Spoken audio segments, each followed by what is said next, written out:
Comenzamos con... Bueno.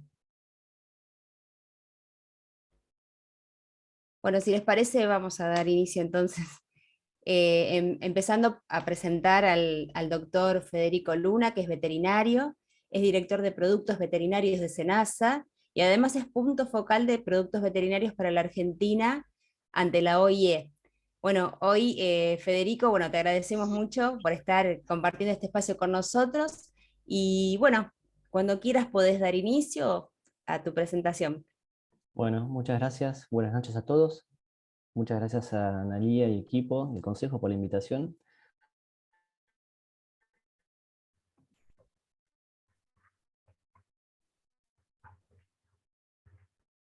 Siempre somos muy agradecidos de los espacios para poder comunicar lo que hacemos y hacer un poco de difusión. Perdón, ¿Ve Federico, la se pantalla? escucha ¿Me confirman? entrecortado. Ok. Voy a apagar la cámara. Ok, Si llegara a no escucharse, me avisás y paso con el perfecto. teléfono, ¿sí? Bueno, entonces hoy vamos a dar una muy breve presentación sobre lo que es el uso racional de los productos veterinarios y el impacto que estos pueden tener sobre la salud pública. Entonces, para comenzar, vamos con la definición de producto veterinario. Acá veo muchas caras conocidas de la industria veterinaria, así que esta parte ya la conocen. Pero para aquellos que no son del palo, les contamos que tenemos un marco regulatorio, que es como la Biblia para nosotros, que establece cuáles son los requisitos que deben cumplir las empresas para poder registrar los productos veterinarios y poder aprobarlos.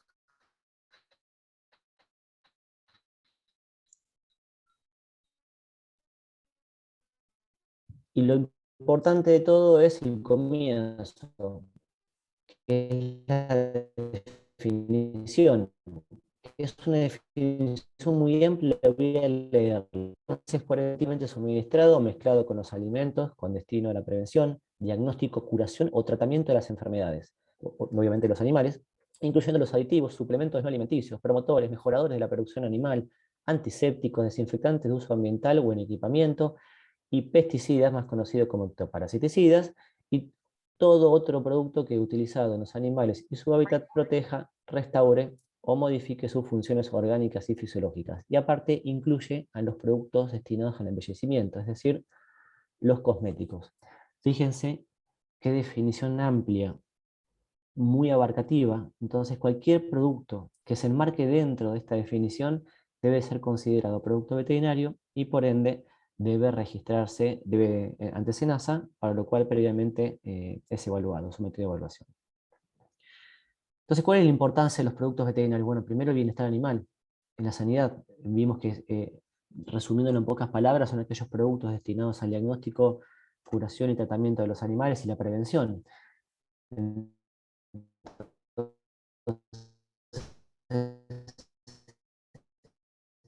Federico no se está escuchando. El primer objetivo sería el bienestar de los animales, pero también la salud pública, porque muchas de las enfermedades al Federico, perdón, hay celular, problemas ¿eh? con el audio. Sí, aguantame un segundo que paso al celular. Sí, cómo no. ¿Ahí me escuchan bien? Ahí perfecto. Bien. Bueno, entonces retomo. ¿Cuál es la importancia entonces de los productos veterinarios? ¿Por qué son tan importantes? Primero, para la sanidad de los animales, es el primer objetivo.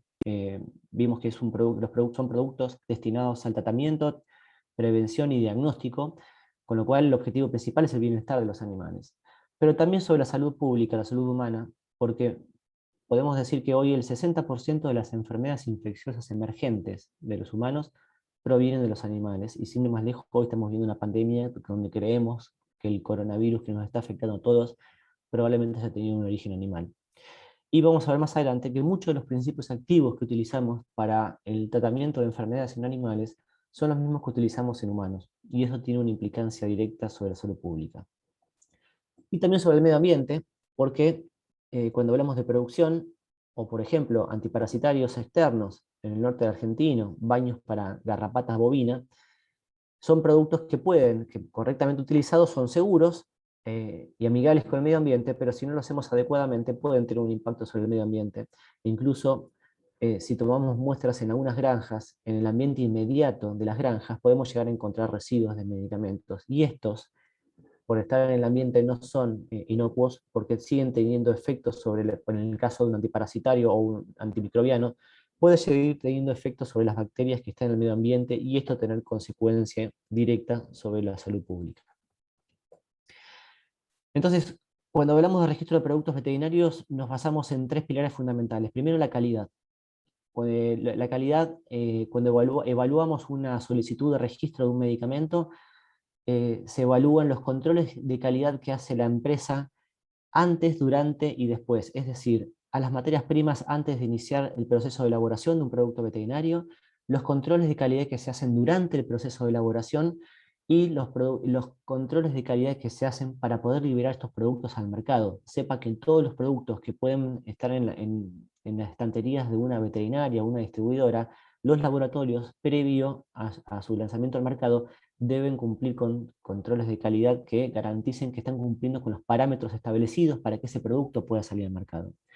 Y un punto muy importante que hacemos en la evaluación de estos productos es la estabilidad. Seguramente, eh, bueno, seguramente no, nos padecen por esto en la industria, hay muchos presentes y me van a dar la razón por esto, pero es uno de los estudios más importantes, porque un estudio de estabilidad es aquel que garantiza o que establece cuál es el periodo de vencimiento del producto. Es decir, si nosotros tenemos una etiqueta que dice que el periodo de estabilidad o el vencimiento es 2 años después de la elaboración, para poder establecer ese periodo de 2 años, las empresas hicieron un estudio de estabilidad que garantiza que durante esos 2 años el producto, el principio activo que está contenido en el producto, sigue siendo activo, sigue siendo estable, ¿sí? Otro de los pilares importantes a la hora de registrar un producto veterinario es la eficacia y la seguridad. Cuando hablamos de eficacia, hablamos de pruebas biológicas de eficacia. En el caso de nuestro país, en Argentina, tenemos dos tipos de pruebas, las que hace la industria para determinar la eficacia, por ejemplo, de un antiparasitario, una pipeta garrapaticida, o piojicida, o pulgicida, pero también tenemos pruebas de eficacia oficiales. Estas pruebas de eficacia oficiales son las que hace personal del SENASA en campos experimentales del organismo, donde probamos con animales los productos y aseguramos el porcentaje de eficacia, es decir, lo hacemos con aquellas enfermedades que están bajo un programa de lucha de control, por ejemplo, garrapata bovina, sarna ovina y bovina y melófago ovino. En esos casos, esos antiparasitarios, las pruebas las hacen el personal de SENASA en los campos que están destinados para ese fin. Y también se realizan pruebas de seguridad. O sea, un producto veterinario tiene que ser eficaz y seguro sobre el animal, es decir, que cumpla con el objetivo, con las indicaciones para lo cual fue indicado, pero tiene que ser seguro. Es decir, que cuando administramos el medicamento, aparte de el tratamiento de la enfermedad que queremos tratar, tenemos que asegurarnos que no le genere ningún perjuicio para su salud. Generalmente cuando hacemos pruebas de eficacia, se destina un grupo de animales a hacer la prueba de seguridad, donde generalmente se hace la administración del medicamento en 2 por, 3 por o 4 por, dependiendo del principio activo y la ventana terapéutica que tengamos, y los estudios de toxicidad que hayan presentado previamente, entonces sabemos con qué margen podemos estar probando el medicamento y asegurar un margen de seguridad. Y finalmente, inocuidad alimentaria. Y este no es un punto menor, porque todos los productos que administramos a los animales generan residuos. Entonces, si estos animales después van a estar destinados al consumo alimentario humano, ya sea la carne, leche, huevos o miel, tenemos que asegurar que estos residuos no generen un perjuicio para los consumidores. Todo producto veterinario que administramos genera residuos, por minutos, horas, días, meses e incluso años. Siempre estamos generando residuos cuando administramos un medicamento a un animal. Esos residuos a veces pueden ser perjudiciales para la salud, a veces no. Puede ser el mismo activo o el metabolito de estos activos. Y tenemos dos tipos de residuos que pueden afectar la salud. Aquellos que tienen un efecto sobre la toxicidad y aquellos que tienen un efecto, por ejemplo, antimicrobiano, hay antibióticos que se administran que después de metabolizados, los residuos que podemos consumir con los alimentos siguen teniendo efecto antimicrobiano, y eso genera una presión de selección.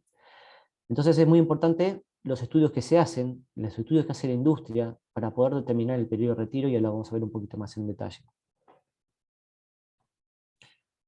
¿Por qué son importantes los residuos entonces? Porque pueden tener efectos sobre toxicidad aguda, efecto acumulativo, toxicidad crónica, efectos sobre la reproducción, pueden ser carcinogénicos como los nitrofuranos, mutagénicos, puede tener efecto antimicrobiano como decía recién. En el caso del cloranfenicol, por ejemplo, solamente la presencia de residuos de cloranfenicol puede llegar a generar aplasia medular irreversible, solamente por la presencia. No tiene un efecto acumulativo, tiene un efecto de toxicidad aguda. Entonces es muy importante los estudios que podamos hacer para poder determinar el periodo de retiro.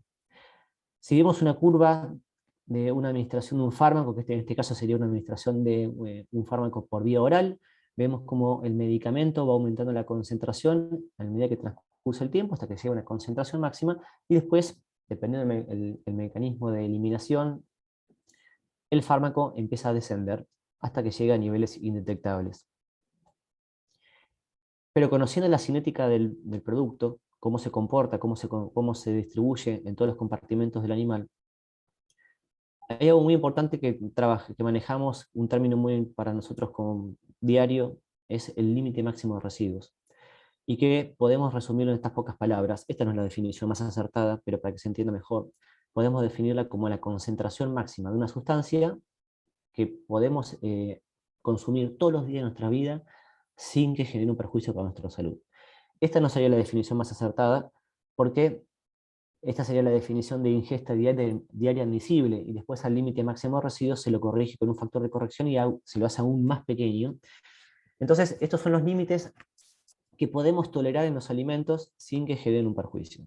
Entonces, conociendo el principio activo, cómo se comporta a lo largo de los compartimentos, cómo se elimina, y conociendo el límite máximo de residuos, el límite máximo de residuos, hago un paréntesis, es el resultado de un análisis de riesgo, que en este caso lo hace el Codex Alimentarius. El Codex Alimentarius es una organización que depende de la FAO y de la OMS, donde hay un grupo de expertos que trabajan en un grupo de trabajo que se llama JECFA, y ellos hacen un análisis sobre estudios toxicológicos agudos y crónicos, y en base a las cadenas alimenticias y las canastas básicas que tienen los países, y el tipo de alimento que se consumen, establecen estos límites máximos de residuos. Algunos países tienen la posibilidad económica de poder hacer sus propios límites máximos de residuos, como la Comunidad Económica Europea, donde ellos tienen sus propios límites máximos de residuos. Pero en el caso de nuestro país y de muchos otros, formamos parte del Códex, tenemos voz y voto y adoptamos estos límites máximos para después hacer nuestros estudios de depresión de residuos, que es lo que vamos a ver ahora.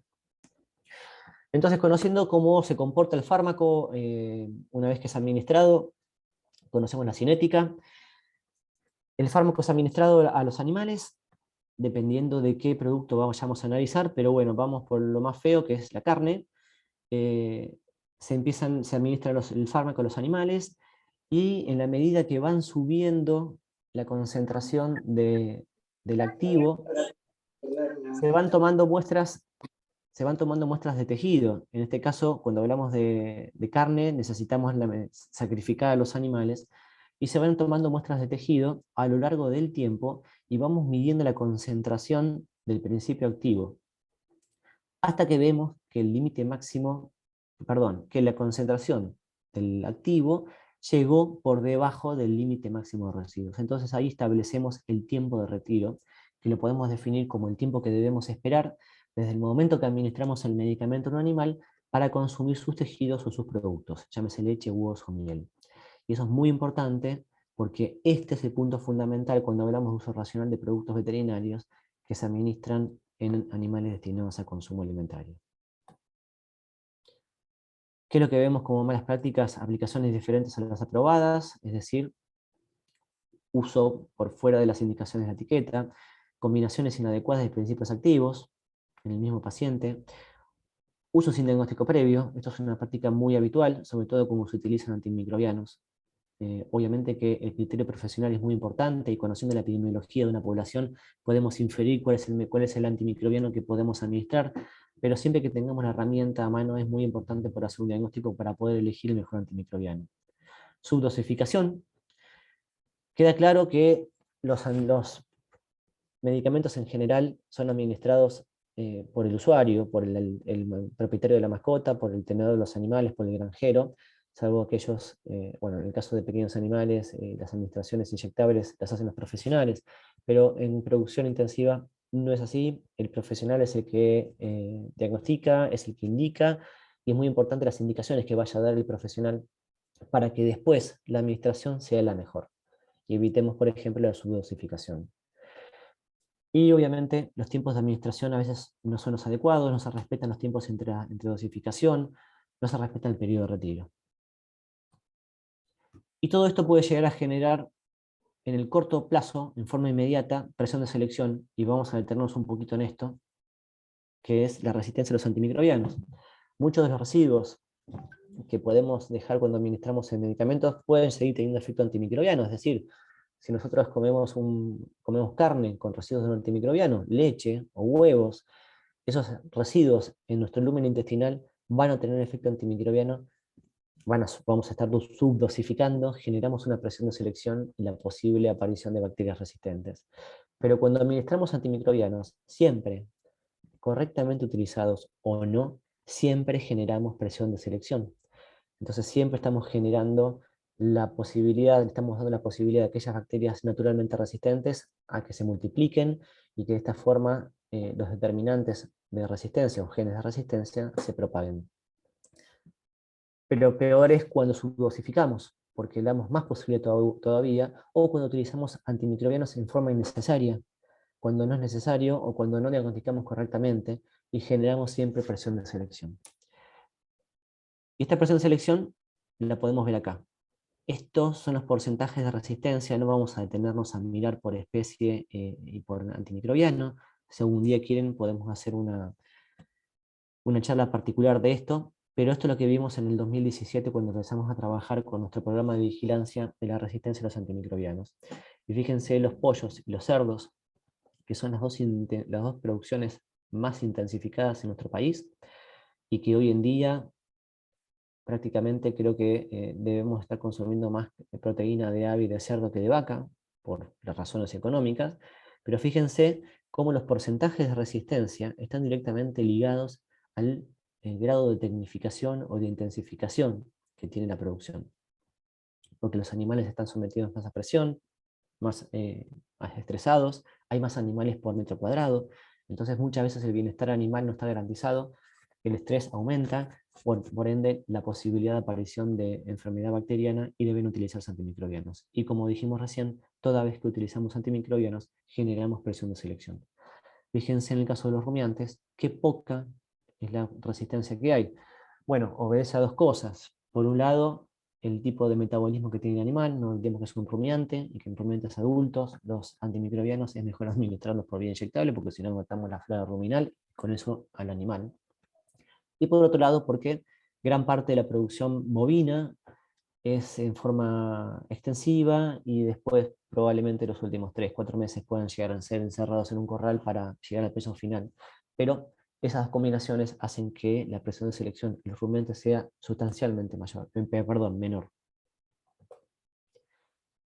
¿Y por qué es importante la resistencia antimicrobiana en los animales de producción? Bueno, por esto, porque todos estamos conectados en un gran medio ambiente donde las grandes urbes, a través de las excretas de las personas, los desechos de los hospitales, de las mascotas, van a los cursos de agua, lo mismo en las granjas, los animales, las excretas terminan en cursos de agua o contaminan las napas, o muchas veces la materia fecal de estos animales es utilizada para fertilizar sembradíos, después regamos, llueve, va a las napas de agua, siempre termina todos los cursos de agua. Y es ahí donde los determinantes de resistencia, ya no hablamos de bacterias resistentes, hablamos de pedazos de genoma bacteriano que son portadores de uno, dos o tres o varios mecanismos de resistencia que están sueltos por ahí y que cualquier bacteria que pasa lo puede captar.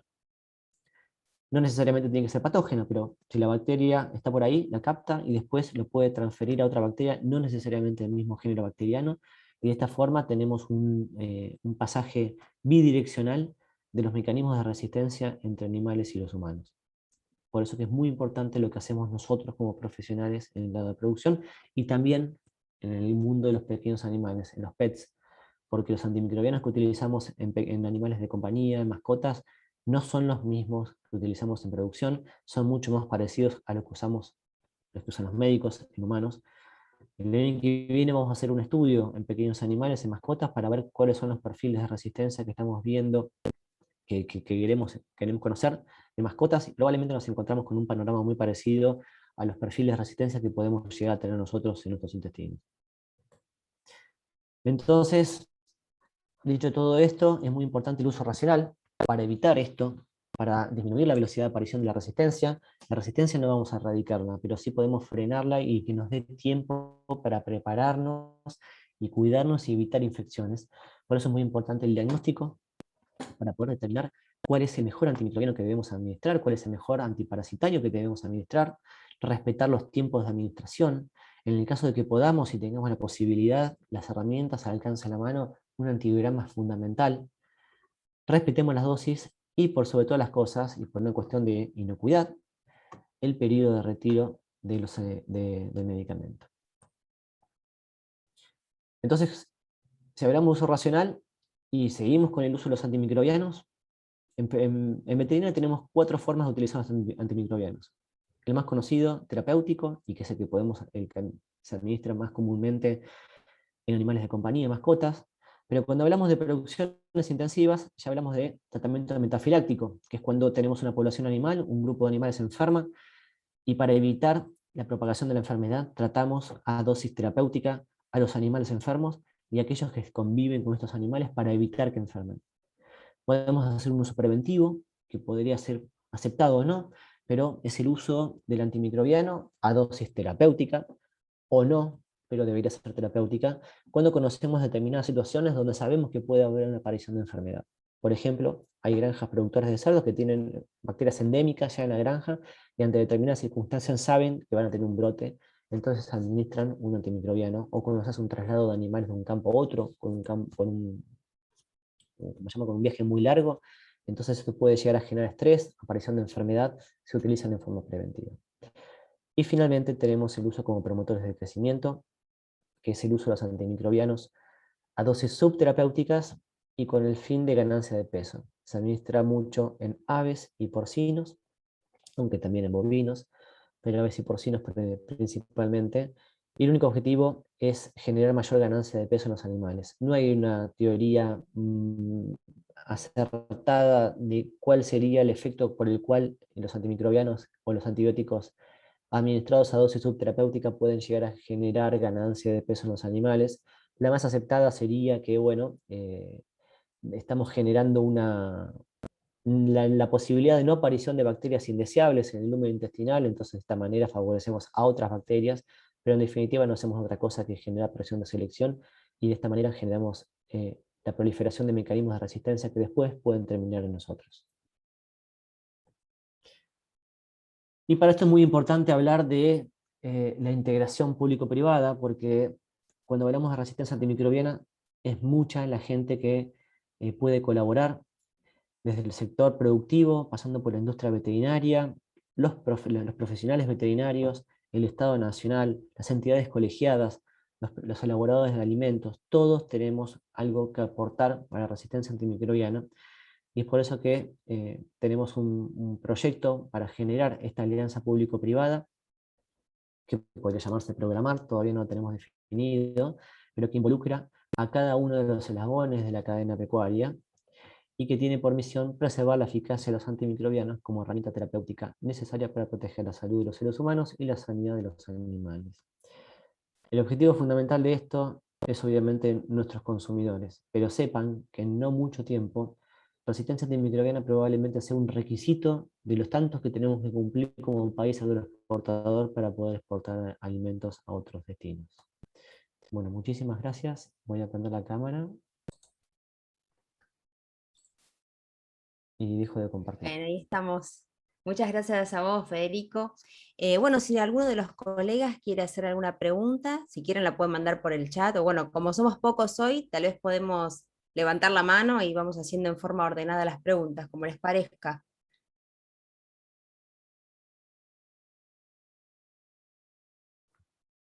Bueno, en principio, bueno, a mí se me ocurre algo para consultarte que tiene que ver con el tema del uso de los antimicrobianos como promotores de crecimiento. ¿No hay ninguna reglamentación al respecto? No, tenemos una reglamentación vieja de algunos años ya que prohíbe el uso de antimicrobianos como promotores de crecimiento, pero para animales que sean destinados a la Unión Europea o países con legislación similar.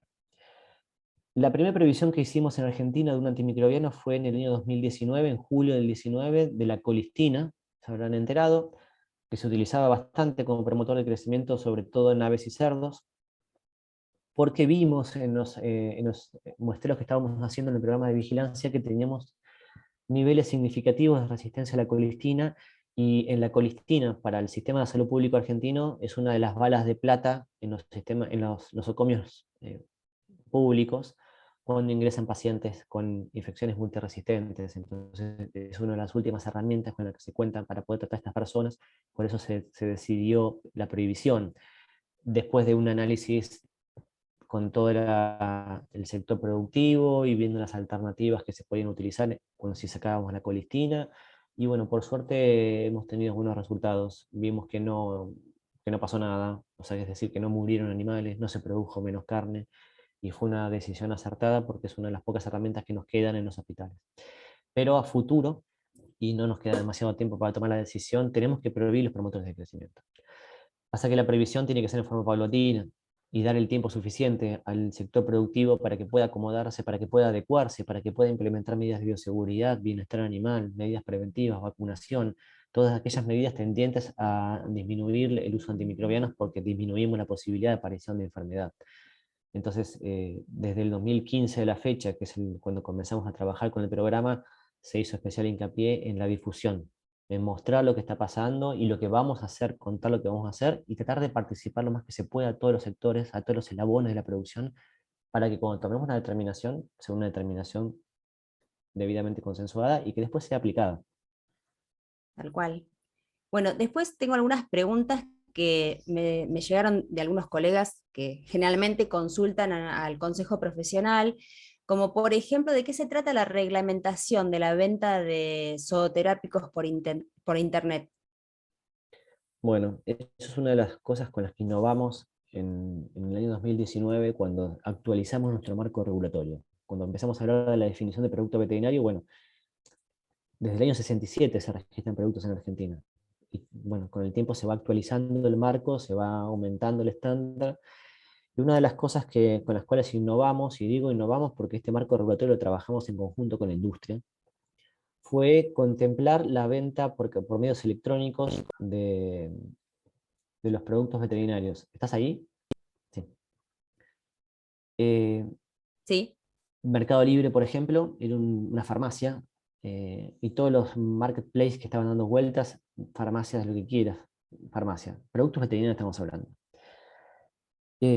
Estos canales no formales de comercialización de productos o los carritos e-commerce que pueden tener, que tenían algunas páginas donde podías comprar el producto que se te ocurra sin ningún tipo de prescripción, sin ningún tipo de indicación, sin la presencia de un profesional veterinario que pueda determinar si es el medicamento que tenemos que administrar y cómo administrarlo.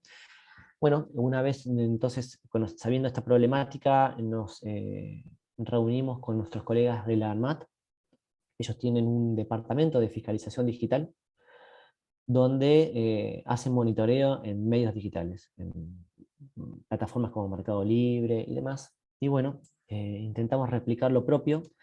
Y el primer paso que dimos fue firmar un convenio con Mercado Libre para poder intervenir en las publicaciones y de esta forma evitar que hayan cualquier tipo de producto que no deba venderse en estos medios. Y otra de las cosas con las cuales se innovó en el nuevo marco regulatorio es la creación de la categoría de venta libre para poder meter en esa categoría aquellos productos que sí pueden venderse por estos canales. Por ejemplo, productos para el embellecimiento y otra, hay una lista importante de cuáles son los productos, pero en el mundo de las mascotas lo que se me viene a la cabeza rápidamente son los cosméticos. Estos productos sí se pueden vender por estos canales. Y bueno, para todo esto se creó un programa de monitoreo y fiscalización en medios digitales, donde tenemos gente sentada en un escritorio con una computadora, explorando Mercado Libre, Instagram, Facebook, páginas reciben denuncias, tenemos un convenio con NIC.ar. Les cuento, NIC.ar es una dirección nacional que depende de la Secretaría Legal y Técnica de la Presidencia de la Nación, que es donde se registran todos los dominios.com.ar. Entonces, con ese convenio nos permite poder, por ejemplo, dar de baja una página .com.ar si está infringiendo la normativa o no, si no se adecúa a la normativa.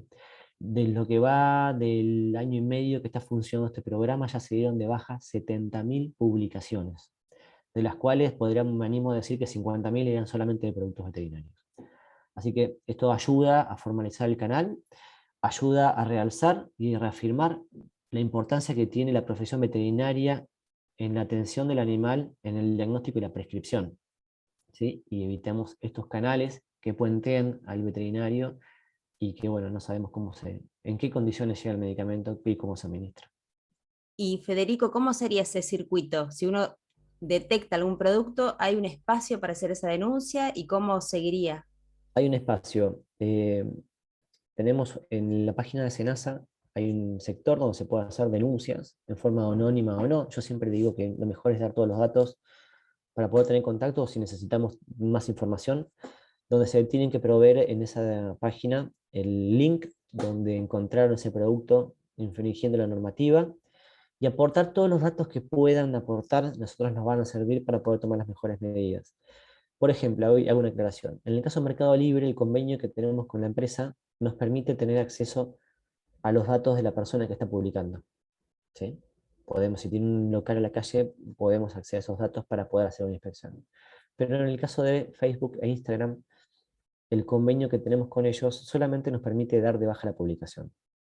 Por eso que es muy importante que cuando se hace la denuncia, aporten todos los datos que se pueda para que podamos, con las herramientas que tenemos, poder tomar las mejores acciones. Pero lo inmediato, la acción inmediata, siempre es dar de baja la publicación y que no esté más en ese canal.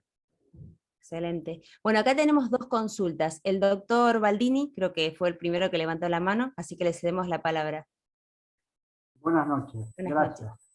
Sí, lo que está diciendo Federico me consta que realmente desde el SENASA hicieron todo lo posible y están haciendo para contrarrestar la cantidad de productos que hay en la actividad profesional y fundamentalmente en la línea de productos equinos. Y realmente me consta que se han movilizado, que han terminado con las publicaciones, me consta. Pero como dijo recién Federico, hay que seguirlo ayudando.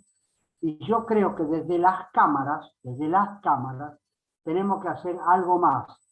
Por eso soy una de las personas que más insiste, porque quedan cosas pendientes donde las cámaras pueden respaldar la función de la dirección de fármacos. Por eso lo hago público y creo que se hace necesario, se sabe cuál es lo que tenemos que hacer, debemos hacerlo. Gracias, Federico, por la intervención. Bueno, gracias doctor Baldini también por su apreciación. Ahora le damos lugar al doctor Ignacio Celedón y después leemos los mensajes que tenemos en el chat. Ignacio. Buenas noches. Ahí Hola. es lo mismo que escribí, era con respecto a qué opinaba Federico sobre el desecho domiciliario de los medicamentos, ya sea de uso humano o de uso veterinario. Por ejemplo, cualquiera va a la farmacia, compra un medicamento recetado por el odontólogo, el clínico, el blister trae 10, toma 7, sobran 3, lo tiran a la basura.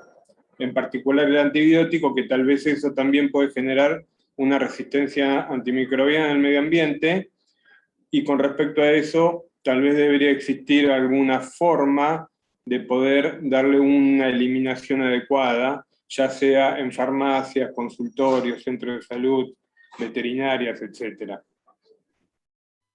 Bien, bueno, voy a hacer un paralelismo. Vamos a hablar de productos agroquímicos o fitosanitarios, o más conocidos como agrotóxicos. Cada una de las, podría decir, Ciudad Autónoma no creo que tenga, pero las 23 provincias tienen una ley provincial sobre el uso de este tipo de productos para el tratamiento de plantas y el desecho de los envases. Por más que haya leyes nacionales, cada provincia tiene su ley provincial para el tratamiento y desecho de estos envases de productos fitosanitarios o agroquímicos. No así con los medicamentos. Y cuando hablamos de medicamentos, olvidémonos de los veterinarios, hablemos de medicamentos en general, tanto humano como veterinario. Mi opinión personal, bueno, tenemos un Ministerio de Medio Ambiente, un Ministerio de Medio Ambiente de la Nación, pero el Ministerio de Medio Ambiente de la Nación genera leyes nacionales o normativas nacionales e invita a las provincias a adecuarse o acoplarse a esa normativa y después que las implementen. Deberían haber, sí, debería haber, no sé si una ley nacional, pero por lo menos cada una de las provincias debería tener una legislación que establezca cómo es el desecho. Y en el caso de los antimicrobianos hay que inactivarlos y no alcanza con tirarlos a la basura. Así como tenemos tachos de desechos para baterías y pilas, porque la contaminación que generan es mucha por mucho tiempo, deberíamos tener algo similar para el desecho de medicamentos y que sean inactivados correctamente que sean gestionados correctamente, esa sería la palabra. Bueno, muy bien. Acá la doctora Valeria Pontino había preguntado algo que creo que ya Federico lo respondió, que era dónde se podían realizar las denuncias en caso de encontrar ese tipo de publicaciones. Ya fue respondida. Bueno, lo mismo el doctor Celedón. Y después, bueno, sí, ya justamente la doctora dice eso, que había respondido las consultas. Después pasamos a otro tema importante que tiene que ver con todo lo que es el circuito de trazabilidad de la ketamina, que también es una consulta frecuente en el Consejo, o qué cantidad de ketamina actualmente pueden comprar los colegas en forma privada, y el rol que tienen los responsables técnicos también respecto a este tipo de expendio, ¿no?, de medicamentos. Bueno, arrancamos por las cantidades. Cualquier veterinario de cualquier parte del país puede comprar 5 frascos de ketamina, no especifica el volumen, 5 frascos de ketamina por formulario y 5 formularios por mes. O sea que la cuenta es 5 por 5, 25. Uno puede comprar 25 frascos por mes, lo cual es un montón. Probablemente sea poco para aquellas clínicas o campañas de esterilización de animales en asociaciones, en municipalidades, donde se necesiten más, y para esos casos hay excepciones, donde el profesional que actúa como director técnico de ese plan de castración se presenta en la entidad colegiada que corresponde a la provincia, acredita que es el director técnico, el responsable de ese programa de sanidad, y se le otorga el permiso para que pueda comprar por encima de esa cantidad. ¿Cuál es la importancia de esto? La ketamina es un medicamento de uso profesional exclusivo, por eso la trazabilidad se traza justamente para evitar el desvío de uso, que no quiere decir que esto garantice todo, pero antes, cuando no teníamos un sistema de trazabilidad, encontrábamos ketamina en cualquier lugar, y hoy es más difícil. Entonces, la importancia del veterinario en esto es fundamental, y en el caso de la ketamina particularmente, se traza por número de serie, es decir, que cada frasco tiene un número único que identifica ese frasco, con lo cual, si encontramos un frasco que contenga un número de serie y lo metemos en el sistema, vamos a identificar cuál fue el último profesional que lo tuvo en su poder. Por eso es muy importante el resguardo de este tipo de productos, y en el caso de los colegas que utilizan esto en cirugía, llevar el libro de registro de uso de la ketamina para poder garantizar o tener el respaldo del correcto uso de este psicofármaco y después poder comprar más. Y sobre todo, yo siempre digo esto: el libro de registro de uso de la ketamina es el resguardo legal que tenemos los colegas ante alguna eventualidad. Llámese un robo, donde entra una veterinaria, roban los frascos de ketamina, y estos frascos después aparecen en cualquier lugar. Y no nos olvidemos que tiene un número de serie, y eso después lo liga en forma directa con el profesional. Entonces es muy importante siempre llevar el libro de registro de tratamientos, en este caso del uso de ketamina. Bueno, excelente. Y la última pregunta, que por lo menos nos llega a nosotros, dice, con respecto a los formularios de comercialización de psicotrópicos, ¿qué drogas se pueden solicitar en ese tipo de formularios? Todas aquellas que estén bajo la categoría de receta oficial archivada o archivada. En la resolución 1649 están detallados cuáles son los productos, pero generalmente en este caso estamos hablando de psicofármacos, de drogas comprendidas en la lista 2 y 3 de la ley 19.303, que es la de psicotrópicos, y la lista 2 y 3 de la ley de estupefacientes, que no recuerdo el número ahora, pero generalmente son psicofármacos y son anestésicos y algunos opioides o el tramadol. Eso no es exclusivo de ketamina, si esa es la pregunta. Excelente. Bueno, no sé si algún otro colega tiene alguna consulta. Acá el doctor Sassaroli.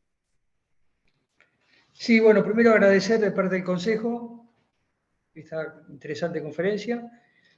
Y tengo 2 puntos nada más. Uno simple, que si bien no nos compete al Consejo, pero como tengo mis años, he ido bastante al campo y una de las cosas comunes es en La Manga observar toda la cantidad de frascos de medicamentos esparcidos, ¿no? Entonces ahí, bueno, se viene el otro problema de que el veterinario no suministra, sino suministra el propietario o el gaucho, como se le dice. Y ahí, bueno, es un tema de conciencia que hay que trabajar ¿no? con el veterinario para que por lo menos le indique la importancia de no tirar y no dejar todo eso ahí. Y cómo puede ofrecer su propia veterinaria para como residuos patogénicos, no sé cómo llevar ese tipo de... Aunque es difícil, viste, como la mentalidad nuestra, pero creo que podemos trabajar en eso. Y con respecto a, si bien hablaron de los zooterápicos por venta de internet, siempre nuestro gran problema, y Federico lo sabe también, son como, viste, los pets sin responsables técnicos venden zooterápicos.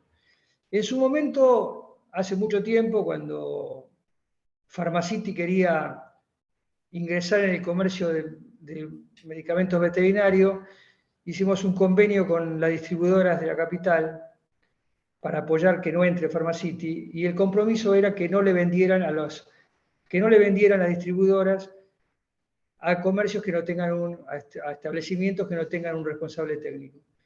Y es evidente que eso no se cumplía en ese momento ni se cumple en este momento, ¿no?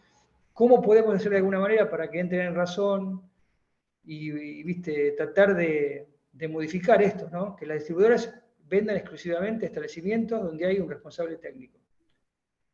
Y si no, una penalidad, realmente buscar, viste, porque yo creo que está muy bien el consenso y todo eso, pero estamos hablando de salud pública, y con salud pública las contemplaciones tienen que ser mucho menores.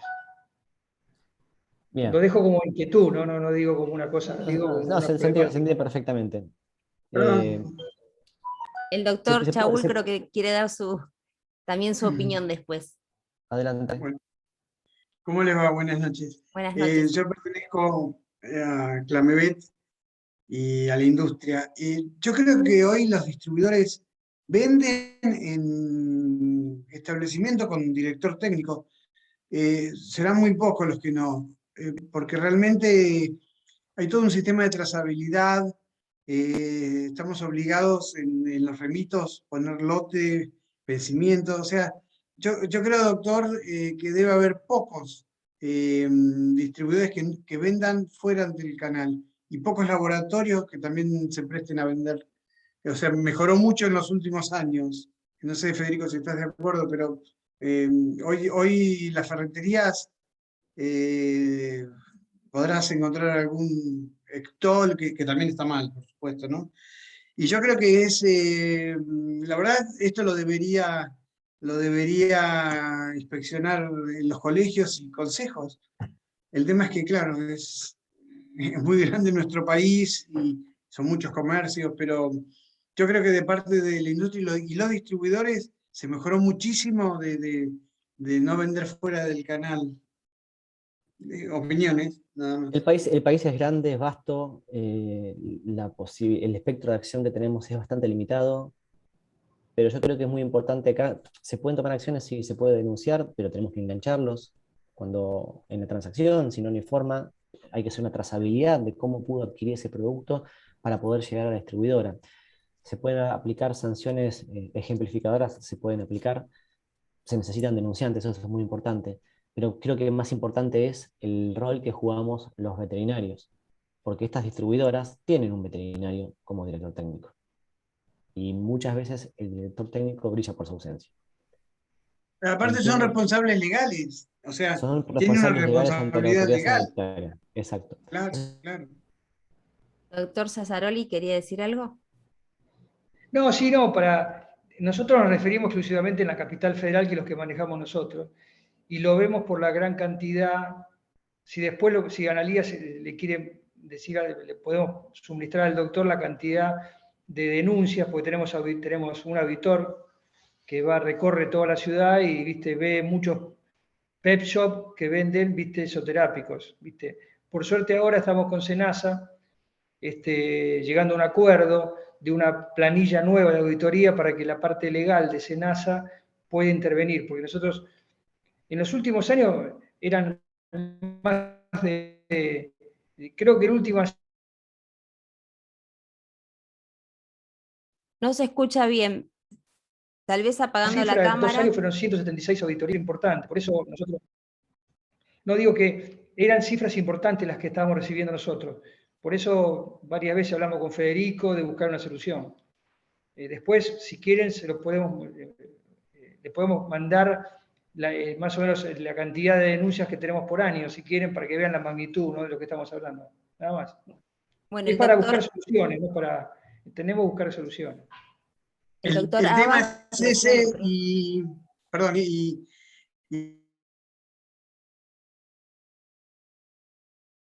doctor Chaúl está silenciado, ¿eh?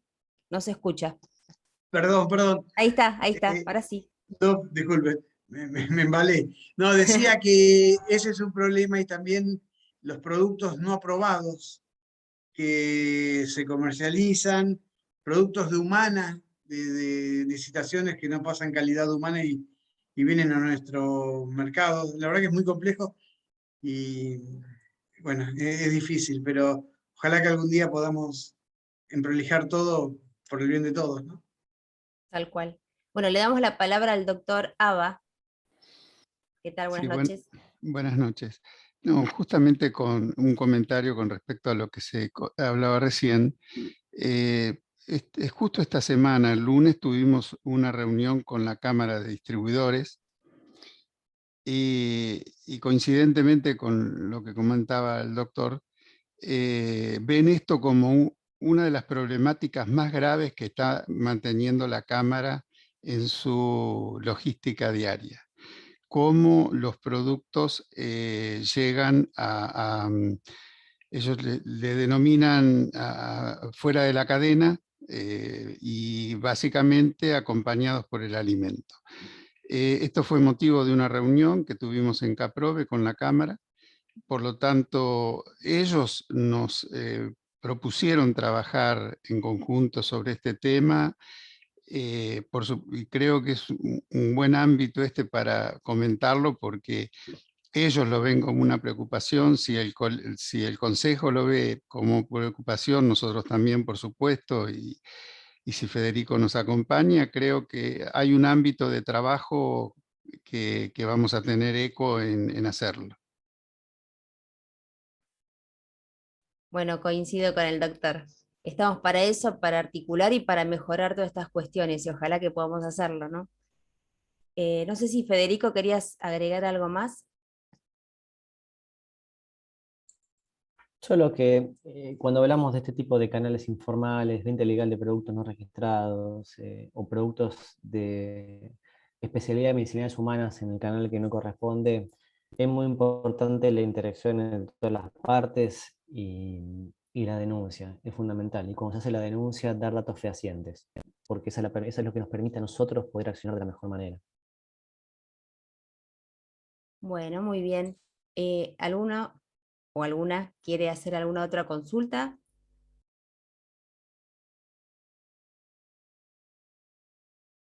No, creo que no hay más preguntas por el momento, así que bueno, qué más que agradecerte, Federico, un honor tenerte con nosotros acá y sabemos que también contamos con vos porque muchas veces desde el Consejo te preguntamos un montón de cosas que llegan de los colegas, o sea, tenemos un vínculo fluido y eso es muy importante y por eso también, bueno, es un buen momento para trabajar y seguir entre todos, ¿no? Porque acá tenemos muchos colegas que están en el tema, así que bueno, están invitados, por supuesto, también a contactarse con nuestro consejo y todo lo que podamos hacer por el bien de la profesión, bienvenido sea. Así que bueno, un placer tenerlos a todos acompañándonos hoy, así que muchas gracias. Que tengan unas buenas noches. Gracias a ustedes por convocarnos. Adiós. Gracias. Luego. Gracias, buenas noches. Adiós.